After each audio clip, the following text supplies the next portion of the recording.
천재별리는거 32번째 시간입니다. 오늘 미가서 5장을 통하여 평강의 통치자에 대해서, 일곱 목자의 널구당에 대해서, 북진 멸공평일에 대해서 변론을 해보도록 하겠습니다. 본장은 4장과 같이 인간 종말에 왕국 건설을 이루는 데 있어서 신앙의 종로는 쫓겨난 시온의 무리를 통하여 이루는 데 있어서는 하나님은 이방 세력을 강하게 들어쓰는 동시에 베들레헴에서 탄생하신 예수 그리스도를 통하여 때는 남은 자로 강국을 이루게 하는 역사를 하신다는 건데요. 선지국가가 통일되고 세계를 통일해서 하나님께서는 에덴동을 회복해서 천년왕국의 축복을 주셔서 만왕의 왕으로 예수님을 통하여 세상을 다스리게 하시겠다는 말씀인데요. 그런데 지난 4장에서 제가 한 가지 많이 어떤 논란이 되는 그런 부분 한 구절만 더 말씀을 다시 드리고 시작하도록 하겠습니다.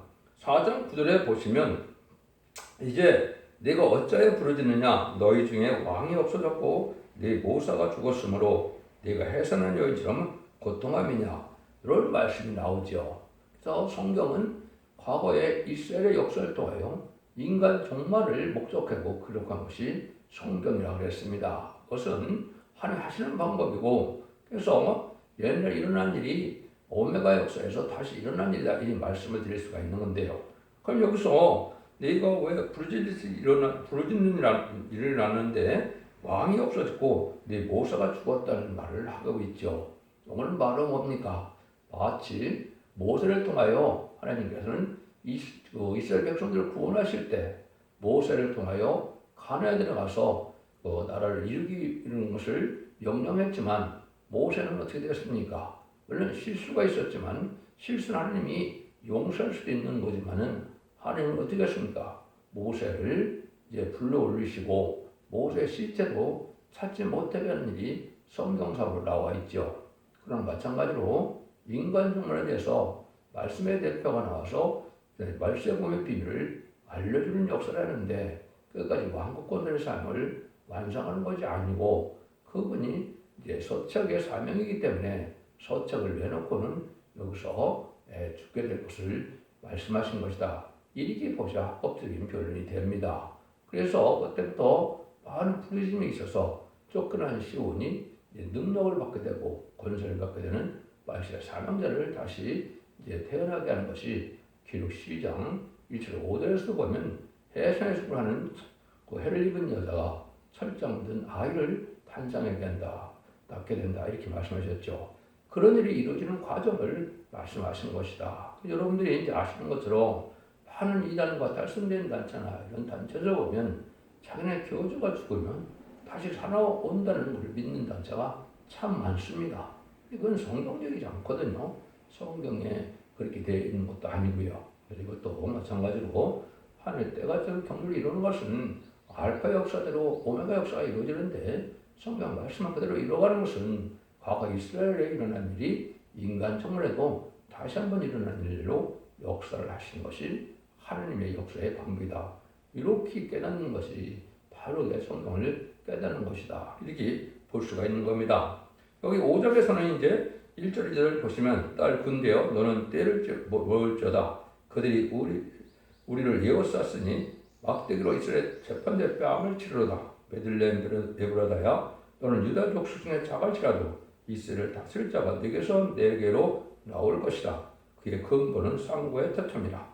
물론 여러 번 그러면 미가서 성경 그러면 베들레헴에서 예수님이 탄생한다는 걸 다 기억하고 있고 기독교인이라면 그 정도는 다 알고 있죠. 그런데 여러분들이 아시는 것처럼 베들레헴의 탄생하는 역사도 어떤 역사가 있었습니다. 나사렛에서 살 때 예수님을 잉태한 마리아가 이제 만삭이 될 때 어떤 일이 벌어졌습니까? 로마 황제가 이제는 그 조세령을 이제 내렸죠. 그래서 그 조세령 때문에 호적을 정리하러 베들레헴에 부득불 갈 수밖에 없었고 갔었는데 사람이 많아서 예수님이 이제 그 탄생할 장소가 없어서 말구에 탄생하는 일이 여기서 베들레헴에 탄생하는 일이죠. 이걸 보신다면 뭘 느끼십니까? 세상에 없던 포구령이 그런 일이 있을 수가 없는 것이고 한 번도 있은 적이 없었다고 합니다. 그러면 그런 일도 왜 했었습니까? 예수님이 나사렛에 있다가 저 베들레헴 가서 탄생해야만 성경이 응하는 과정 아닙니까?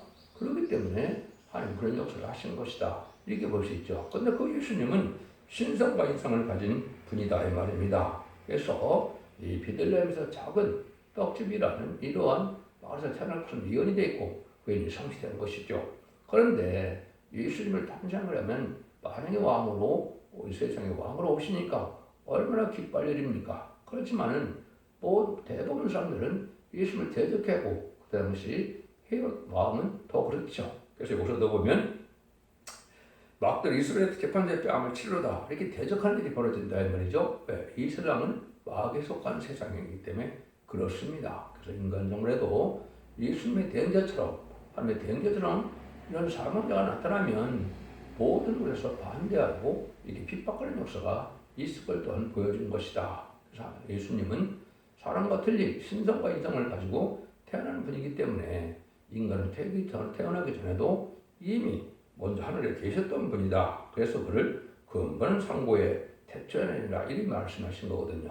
그래서 인간의 몸으로 인간의 육체의 후손으로 다윗의 후손으로 왔지만은 예수님은 그런 단순히 인간의 탄생인 것이 아니고 먼저 계셨던 신성을 가지고 있는 분이다.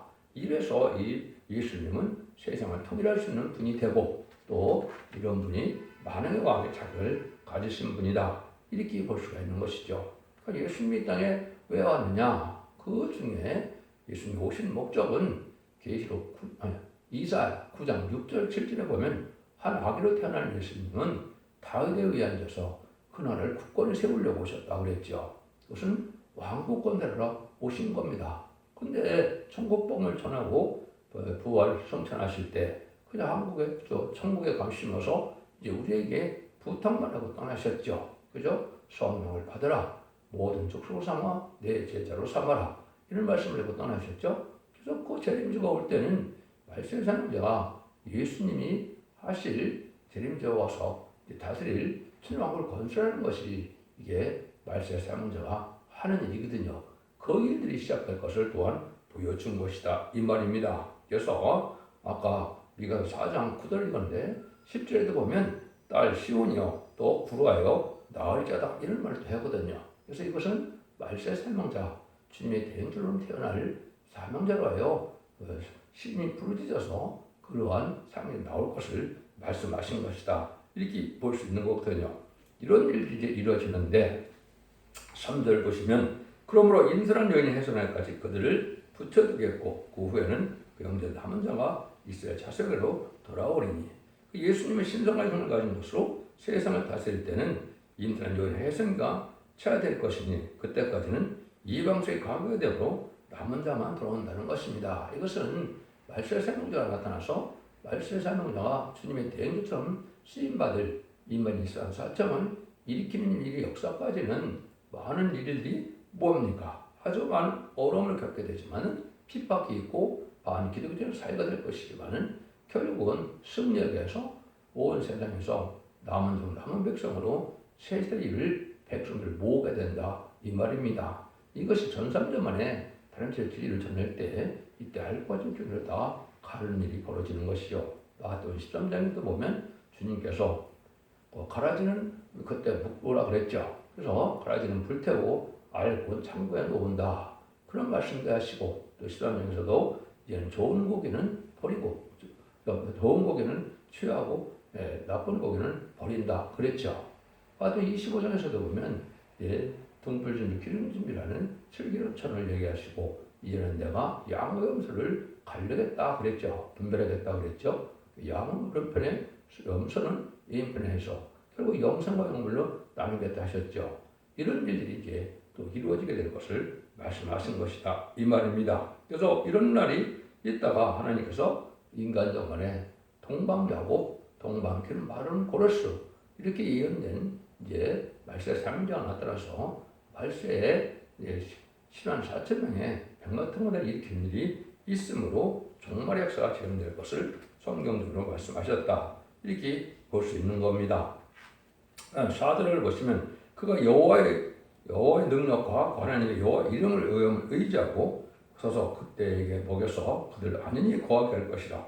이제 그가 창조의 땅 끝까지 미치리라. 하나님의 능력과 의엄을 의지하고 양을 인도하는 자는 안연히 거하게 된다. 그 정체는 세계 통일이라는 것이죠. 그래서 베들레헴에서 타신 예수께서 여호와를 의지하고 여호와의 의형을 의지하고 안연히 거하게 되는데 해산하기까지는 이방에 붙여주셨다가 남은 자, 쫓겨난 자가 이스라엘 왕국으로 들어온다. 그래서 이스라엘 회복은 이제는 뭘 뜻한다고요? 에덴 동산의 회복이고 천국을 이루는 것을 이스라엘 회복이라고 하는 겁니다. 그래서 역사적으로는 이스라엘 회복이 세 번 있었던 겁니다. 그 사실을 잘 구분을 못하고 있죠. 첫 번째는 가나안에 살다가 결국은 요셉이 쫓겨남을 당해서 애굽에 가서 종살이라는 기간이 있었죠. 그래서 결국은 야곱의 족속이 60여 명을 거느리고 이제 애굽으로 갈 수밖에 없었죠. 흉년이 와서. 그래서 애굽에 또한 이제는 요셉이 결혼하여 에브라임과 무레살람으로 4명의 가족이 있었죠. 그래서 야곱의 족속 60명만과 이제 그 요셉의 가족 4명, 7명이 430년 만에 이제 200년에 300만을 데리고 이제는 출애굽을 하는 사건이 일어났죠. 그래서 결국은 다윗왕국을 건설하게 되는데 이것이 첫 번째 회복이다. 이렇게 볼 수 있는 것이죠. 그 다음에 두 번째는 잘 아시는 이제 모두가 아는 바벨론포로 70년을 채우고 70년 후에 AD 516년에 이제는 성전이 복구되고 또 이스라엘 회복되는 일이 있었죠. 두 번째 회복이 되는 겁니다. 세 번째는 예수님을 미식자로 못 먹는 죄를 진 이스라엘 백성들은 AD 70년에 로마 장군 디도가 와서 결국은 예루살렘을 다 이제 도라 위에 돌 하나도 남지 않게 다 이제는 무너뜨리고 이스라엘을 이제는 다 굴복시켜서 결국은 다 어떻게 했습니까? 나라가 없는 디아스포라 상태로 1800여 년을 살게 됐죠. 1948년 5월 14일 기적적으로 이스라엘이 회복됐죠. 이스라엘 회복이 성경에 있는 대로 이렇게 회복이 된 겁니다. 근데 아직도 이스라엘 회복이 남은 것은 육적 이스라엘 백성을 얘기한 것이 아니고 영적 이스라엘 백성들이 본래 에덴 동산에 축복을 받았던 그 에덴 동산을 회복시켜서 천국에 들어간다. 이걸 말하는 겁니다. 이걸 정확히 알지 못하니까 자꾸 이스라엘의 제3 성전만 기다리고 양 잡고 솟았는 그러한 성전을 건축에 기다리고 있네요. 그럼 참으로 어리석은 일이죠. 예수님이 영원한 속죄의 제사를 드렸는데 무슨 양 잡고 솟았는 세상이 다시 옵니까? 그건 참으로 어리석은 것이 기독교의 흑암에 들어간 자들이다. 이렇게 볼 수 있는 겁니다. 전혀 있을 수 없는 것이고 하나님은 영원한 제사를 예수님을 통해 받으셨는데 무슨 양 잡고 쏟아붓는 세상이 다시 옵니까? 그거는 말이 안 되는 거죠. 그래서 여러분이 이걸 구분을 하셔야 된다. 그럼 이런 일이 벌어지다 이제 세계 통일을 했다고 올 때는 어떻게 되느냐? 이제 인간의 선조가 있는 한국에부터 이 통일하는 역사가 올 것을 말씀하는 것이 바로 5절 6절입니다. 이 사람은 우리의 평강이 될 것이라. 아수르 사람이 우리 땅에 들어와서 우리 궁들을 밟을 때 우리가 7 목자와 8 고랑을 일으켜 그를 치리니 그들이 칼로 아수르 땅을 황목케 하며 이브리 땅의 어기를 황목케 하리라. 아수르 사람이 우리 땅에 들어와서 우리 지경을 밟을 때 그러니까 우리를 그에게서 건져내리라. 이렇게 말씀하셨죠. 이것이 이제 이 사람이 우리의 평강이다. 이건 주님이죠. 주님이 우리의 평강이 된다. 지금까지는 심령 평강이었지만 인간의 환란 과정에 나라는 영육간의 평강을 말씀하시는 겁니다. 그런데 이때 아수르 사람이 우리 군대를 밟는다, 지경을 밟는다 이렇게 나와 있죠. 그래서 북방 공산당인 아수르가 한국을 침략하게 될 때 여기 보면 7 목자 8 고랑을 일으켜서 그를 치리니 그랬죠. 그래서 선구적인 사명자들이 나타나서 하면 능력의 역사로 모세가 마치 기도하여 홍해를 가르듯이 이제는 대표적인 선구적인 종들이 기도함으로 이제는 천군 천사가 동원돼서 하나님께서는 이제 우리나라를 통일시켜 줄 것을 얘기한 것이고 완전한 평강의 나라로 들어갈 것을 말씀하신 것이다. 이렇게 볼 수가 있습니다.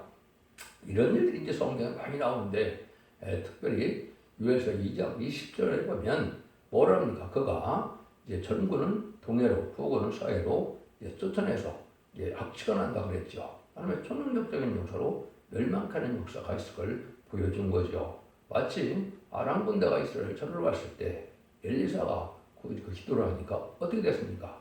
아람 군대가 다 장님이 됐죠. 장님이 된 군대를 무슨 군대를 할 수 있습니까? 그러나 마찬가지로 하나님께서 초능력적인 역사로 우리나라 이렇게 건져줄 것을 얘기하는 것이고, 일곱 목자는 이제 하나님의 종들의 방해를 뜻한 것이고, 여덟 군왕은 정부에 이제 하나님을 섬기는 이러한 하나님을 두려워하고 섬기는 이러한 지도자가 있고 해서 사명들을 이루게 된다 이 말입니다. 그래서 결국은 우리가 통일의 선지국가가 이룰 것을 말씀하신 것이다. 이렇게 보시는데 이 날이 이제 먼 훗날이 아닐 것이다. 아무리 늦어도 이제는 임박한 때고, 지금 현재 대통령이 윤석열 대통령인데 윤석열 대통령 임기에는 모든 것이 다 제가 보기에는 완성이 될 때다 이렇게 보여집니다. 7절입니다. 야곱의 남은 자는 많은 백성 중에 있으리니 그들은 여호와께서 내린 이슬 같고 불에 내리는 담비 같아서 사람을 기대지 않으며 인상을 기대지 않을 것이며. 그러면 그런 놀라운 역사, 모세같이 이제는 하늘의 능력과 권세를 받아서 홍해를 가르는 것처럼 10가지 재앙으로 바로 굴복시키는 것처럼 그런 권세의 종들은 어떻게 나오느냐. 야곱의 남은 자 중에 남은 자는 많은 백성이 있다고 했죠. 이걸 봅니까? 모든 이방인 중에서 야곱이 나오는 겁니다. 이거는 옛날 육적인 설명서에 야곱을 얘기한 게 아니죠. 동방 야곱을 얘기하는 것이고, 예수 믿고 충성받은 자 중에 이제는 택함을 받아서 사명자로 또한 백성으로 세계 축복을 누릴 자들이 바로 야곱의 남은 자죠. 많은 백성이 있다고 했죠. 이런 성물적인 종은 이슬 위에 여호와께서 내는 이슬을 갖고 풀어내는 담비 같다고 그랬죠. 하나님의 특별한 은혜를 받는다 이 말입니다. 이것은 성물적인 종들은 하나님의 은혜를 받게 되거든요. 실질적으로 아주 촉촉히 이제 이슬이 내는 것 같고 또 담비가 떠서 쓰러기 맞는 것 같은 은혜를 받게 됩니다. 그래서 그는 신앙이 바로 된 자들에게 세상을 의지하지 않고 거기도 인생을 기대지 않는 이런 자들에게 하나님은 말세상대로 기리게 되는데 하나님의 은혜를 받아야 된다 이 말이죠. 그래서 기독교라는 것은 성령의 역사가 없으면 아무 소용이 없는 겁니다. 아무리 종교적인 의식을 오랫동안 하고 정통적으로 했다더라도 성령의 역사가 있어야만 하나님의 역사고, 그래야 구원도 있고 능력도 있고 권세도 있는 것이지, 그것이 없다면 그냥 격권세로 끝나는 것입니다. 그래서 늦은비 성령의 역사를 받아야 될 것을 말씀한 것이죠. 그래서 마지막 때는 스가랴 10장 1절에 봄빛 때 여호와 곧 번개를 내는 여호와께 비를 구하라. 무리에게 수량비를 내서 밭에 채소를 깎 사람에게 주리라. 이렇게 말씀하셨죠. 그러니 봄빛 때의 비는 이거는 늦은비 성령 역사를 뜻한 겁니다. 이는 이른비 성령은 가을에 이제 밀을 가를 때, 밀과 뿌리를 가를 때 오는 비가 이른비 성령의 역사를 뜻한 것이고, 봄에는 이제 봄 초여름에 되면 이 비를 또 보리를 추수하게 되죠. 그 전에 내리는 것이 봄비인데 이게 늦은비 성령입니다. 그래서 제레미야가 올 때 내리는 늦은비 성령의 역사를 올 것을 말씀하신 것이다. 이렇게 볼 수 있는 겁니다. 이걸 받아야 제레미야를 영접하고 이 늦은비 성령을 받아야만 죽지 않고 새시라고 죽지 않고 별성천하는 하나님의 복을 누리게 되는 것이 하나님의 엄연한 법칙인데, 이것도 또 다 알지 못하는 것이 지금 기독교의 형편이죠. 늦은비 성령을 반드시 받아야만 제레미야를 영접할 수 있는 겁니다. 이른비 성령을 받았어야만 또 은혜 시대에도 영혼권을 받은 거거든요. 예수 믿고 중생받아서 성령을 받지 못하면, 중생받지 못하면 구원받은 것이 아니거든요. 생명책이 기록되려면 반드시 성령을 받아서 생명책이 기록돼야 영혼권 받는 것도 이루어지는 겁니다. 늦은비 성령을 받아서 말라기 3장 16절에 기념책 기록될 만한 믿음이 있어야 세시의 축복을 받게 되는 것도 엄연한 하나님의 법인 것입니다. 이런 일들이 이제 있게 될 것을 말씀하시는 것이다. 이렇게 볼 수 있는 것이죠. 그러면 이런 역사가 진행돼서 이제는 어떻게 말세상가 나오느냐. 8절 9절입니다. 야곱의 남은 자는 열국 중에 여러 백성 중에 있으리니 그들은 숯불의 짐승 중에 사자 같고 양떼 중에 절벌 사자 같아서 만일 지나간 즉 밟고 찢으리니 능히 구원할 자가 없을 것이다. 네 손이 네 대적우에 들려서 네 모든 원수를 진멸하기를 바라노라. 원수력을 멸망시킬 때니까 너는 세상 권세로는 당할 수 없는 하늘 권세 땅의 권세를 받고 나오는 종들이 나온다 이 말이죠. 이것이 계시록 7장에서는 인만이 실현상점을 얘기하는 것이고, 계시록 11장에서는 두 증인 권세가 얘는 성령 하나님 역사로 알고 모르는 역사였으니 두 증인 권세 받은 종들을 뜻한 거거든요. 이런 종들이 나와야 세상 권세를 다 이겨서 세상을 심판하는 일을 아마겟돈에서 최종 승리하게 되죠. 이 14,4천명이 이제 백마탄 군대, 하늘 군대가 되어서 지상 강림하시는 예수님을 따라서 계시록 19장 10절 15절처럼 백마탄 자들이 쇠마포를 입고 따라다라 그랬죠. 이것이 바로 말세 사명인데 이런 자들이 주님과 더불어 아마겟돈 승리함으로 최종 이기는 자가 되어서 이 사람들이 입맞은 종으로서 세세 왕국을 축복을 될 것을 계시록 20장 4절에서는 그리스도와 더불어 천년 동안 왕으로 탄다 그랬죠. 이것이 바로 하나님이 말세 사명자를 통해서 하는 건데 남은 자는 열국중과 여러 백성 중에 있다. 여기도 그렇게 말씀하시죠. 그러니까 온 세계에 예수 믿고 충성받는 자 중에 충성과 진리를 다하는 자들은 남은 종이 되어서 입맞은 자가 되어서 왕권을 받게 되고 순종한 자는 예비 축복처로 인도받아서 환란장의 날에 보호와 인도와 야극을 받아서 남은 백성으로 세세 백성이 된 축복을 누리게 된다. 이렇게 이제 된다는 것을 말씀하신 겁니다. 이때는 모든 원수 세력, 이제 악인과 죄인은 회개치 않는 죄인은 다 멸망을 당하는 때가 아마겟돈의 심판 때다. 물론 대적자에게 괴로움을 받다가 아마겟돈 때 전멸을 당하게 되는 것이 성경적인 심판의 방법입니다. 10절에서 15절입니다. 여호와께서 가라사대 그날에 이르러는 내가 너희 말을 너희 중에서 멸절하여 너희 병거를 회파하며 너희 땅의 성들을 멸하며 너희 모든 경관성을 무너뜨릴 것이며 내가 또 복수를 너희 손에서 끊으리니 내게 다시는 점쟁이가 없게 될 것이며 내가 너의 새길 우상과 주상을 너희 중에서 멸절하리니 내가 네 손으로 만든 것을 다시는 섬기지 아니하리라. 내가 또 너희 아들의 목숨을 너희 중에서 빼어버리고 너희 성읍들을 멸할 것이며 내가 또 진노한 분함으로 청명치 않은 나라에 갚으리라 하셨느니라. 이때 하나님이 이제 새 시대가 올 때는 북방 세력 또 우상을 섬기는 세력은 다 망한다 이 말입니다. 무슬림 문화에 공산당이 악인이고 이방 중에 이방이며 또 많은 우상을 섬기는 사람들이 지금 많고 잘 먹고 잘 살지만 이때는 용서합시다. 심판받아 멸망을 당한다 이 말이죠. 그래서 참된 기독교인, 들푸드 기독교 아닌 참된 기독교인만 살아남는 것이 인간의 심판의 역사다. 이렇게 보셔야 됩니다. 이사 5장에서는 들푸드 기독교는 속하다고 부패돼서 세상을 의지하고 사는 사람들이고 이런 자들은 이제 좀 멸망을 당해서 이제 불타 없어질 때가 오는 것이 심판 때다. 이렇게 성경은 이언이 되어 있다 이 말입니다. 근데 이 사람들은 아주 사자같이 강한 그런 인격으로 이제는 당할 자가 없는 권세받은 자다. 이걸 증인 권세 받은 종들이다. 그래서 하늘 권세, 땅 권세를 아울러 받고 나서는 그 역사하는 종들이 뜻했다. 계시록 11장 3절에서 5절 6절까지는 모세의 역사와 엘리야의 역사와 같이 할 수 있는 종들이 바로 증인 권세를 받은 종이다. 모세 역사는 물을 피로 변하게 하고 또 재앙으로 땅을 치는 권세를 가지고 있다 그랬죠.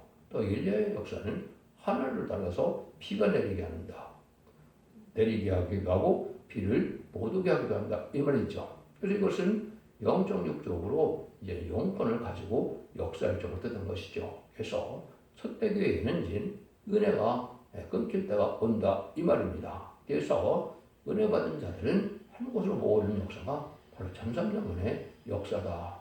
그때 모여들어야만 남은 백성에 대해서 세세 축복을 누리게 되는 것이고 전선에 들어갈 날에 심히 임박한 시점에 우리가 살고 있다. 이거를 알아야 성경적으로 우리가 진리안에 속한 자들이 됐다. 이렇게 볼 수 있는 겁니다. 그래서 말세 사명자는 이렇게 사자같이 강한 인격을 이뤄야 된다. 성경 사자는 악한 사자는 북방 공산당을 뜻했고 아주 의로운 사자는 강한 말세 사명자를 뜻했다. 이렇게 보셔야 됩니다. 그래서 짐승 중에 가장 강인 것처럼 당할 자가 없는 것처럼 이렇게 강한 역사가 나타나는데 공산당도 세상 고생을 당할 수 없는 큰 권세를 가지고 있었기 때문에 전 세계 3분의 1을 몇십 년 만에 70년도 안 돼서 전 세계 3분의 1을 공산화시켜서 열날의 의성국가를 완성한 때가 있었죠.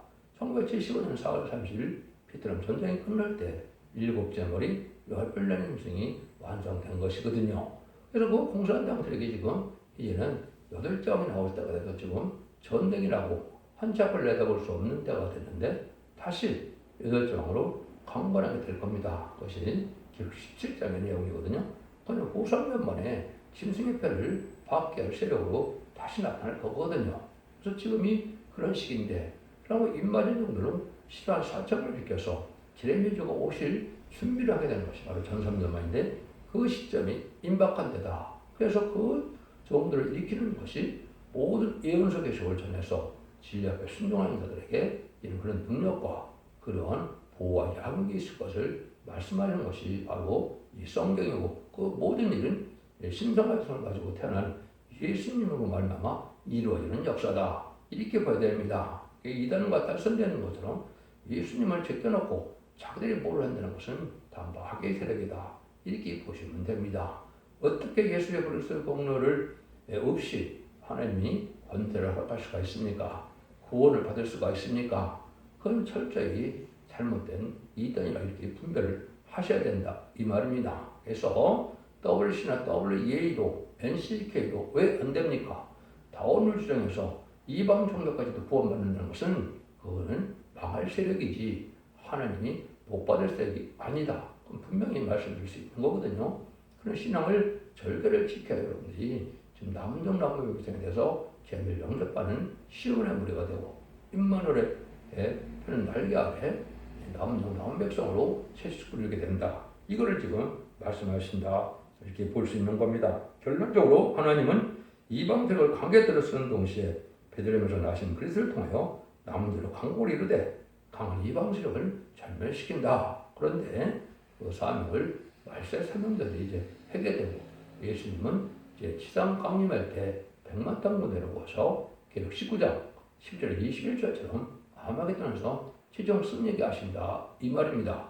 그래서 기록 20장에서 그리스도로 천년 동안 왕노릇하는 일이 벌어지는 것이 주님이 탄생한 목적이다. 이걸 말씀드리는 거죠. 여러분들은 기독교의 2000년의 역사가 예수님의 구속을 받아서 죽어서 영원만 것으로 끝을 맺는 것이 절대적으로 아니고 영국간의 원죄자분들에 대해서 남은 백성에 대해서 자손 만대의 축복으로 가족적인 축복으로 단체적인 축복으로 복을 받게 되는 것이 인간 정말의 참된 기독교의 구원의 역사다. 이렇게 믿으셔야 성경을 바로 믿은 것이고 인간 영혼의 마지막 법인 예언의 법을 지켜야만 그 모든 일을 성취할 수 있다는 것을 여러분이 깨달으셔야 됩니다. 그래서 아무리 예수 믿고 충성을 받았더라도 이 말씀을 읽고 듣고 지켜서 원죄자 없는 해결받는 은혜를 받지 못하면 새시대 축복을 누리지 못한다. 모든 성경은 그리 결말을 맺고 있는 겁니다. 잘 분별하셔서 원죄자 없는 해결받아서 자손 만대 축복을 누리는 복된 종들과 성도님들이 다 되시기를 예수님으로 간절히 축원드립니다. 아멘.